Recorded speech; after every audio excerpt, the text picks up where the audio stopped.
One of the most overlooked puzzles in the entire New Testament is that after the resurrection, almost nobody recognized Jesus when they first saw him. It is strange enough to notice once, but that it happens repeatedly across multiple accounts with different people demands an explanation. Mary Magdalene, for example, stood face to face with the risen Christ outside of the empty tomb and mistook him for the gardener.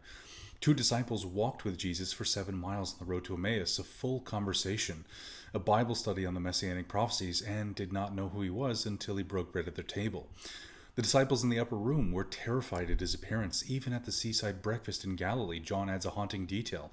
None of the disciples dared ask him, "Who are you?" knowing it was the Lord.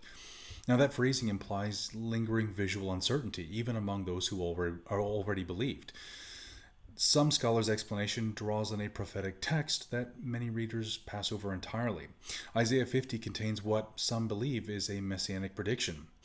I gave my back to the smiters, and my cheeks to them that plucked off the hair. I hid not my face from shame and spitting. If fulfilled literally, then it means that Jesus had his beard ripped out of his face during the torture before the crucifixion. Isaiah 52 adds that his appearance was marred beyond human resemblance.